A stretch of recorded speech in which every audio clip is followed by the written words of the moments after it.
Hi, my name is Jovan. I am from the Bronx, specifically from the South Bronx. Born, well, not born, but raised. Um, Been here my whole life, and it's been amazing.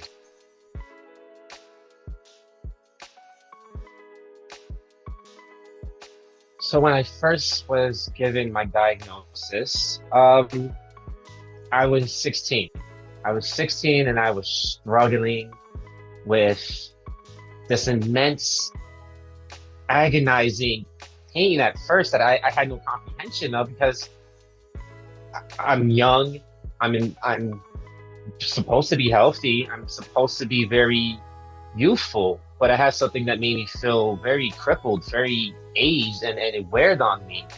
Um, and I actually started feeling symptoms when I was 13, but again, you're young, so you're just trying to live your best life and you're trying to go on through life. And I believe they're from a traumatic experience that I had at 13.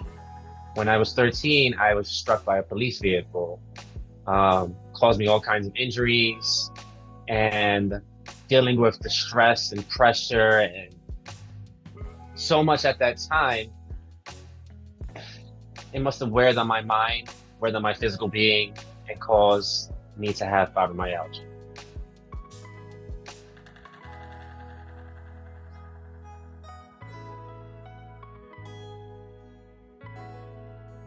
As I traveled through my journey discovering about fibromyalgia and seeing the information that is out there, at least up to the most recent, because things have begun to change, fortunately. But prior to that, yes, I only imagery, the only information were all about middle-aged white women who have gone through traumatic experiences as well, or just it may have just occurred, but all the information was in that demographic. There was nothing for the male demographic, it was almost non-existent.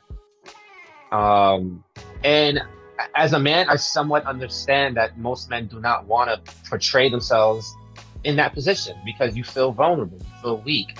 So having the ability to speak, it's very few. It's very few, and I kind of understand that. But at the same time, there becomes someone who was in a situation as I, very young, who is trying to branch out, who's trying to understand, who is trying to feel as though they're not alone in this. Um, and I'm actually really happy that I was able to find the foundation and knowing that their mission is to bring light to this because there needs to be known that all ages, all races, all demographics suffer. They all suffer. And there needs to be awareness.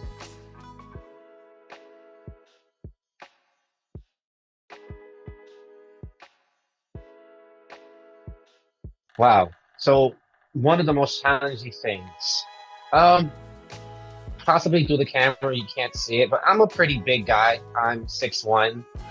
I weigh close to about 180 now. Um, I come off very strong. I come off very healthy. I come off someone who should be moving around like Superman. And I have my days where I'm fortunate enough that I'm able to move around like that. And then I have my days where, oh God, I can barely move. I can barely move. I can barely think. I can barely focus. And having to work around my condition and knowing that the world itself doesn't portray me as I feel. And it's a balancing act. Having to take care of myself, but having to not give up in my position that I play in this life. I don't know, maybe that's too broad, but I'm a father. I'm I work in a domestic violence shelter. I work in very high stress situations, so it demands a lot out of me, and in doing so, it takes a lot out of me.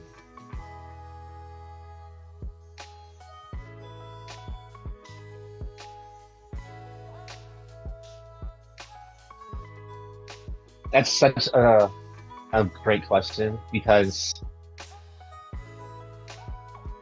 I'll give this past weekend. I really couldn't get out of bed. I was like, oh my gosh, and I have to get to work. I have to be up at 5 in the morning. I did though. And on my way out, I always give a kiss to my daughter on her forehead. And she is sprawled out on her bed, having the best sleep of her life. And that was like a pep in my step. Like that revitalized me some way. And I was like, I can get through this day. Amongst other things, exercise. I at first felt as though I had extreme limitations. And I don't want to feel like that. So I made it my goal that the days that I feel like I can and the days that I can give a little more, I'm going to. And it's actually done so much for my person, and it's provided me the confidence I've needed. It's provided me. I ended up leaving the gym glowing.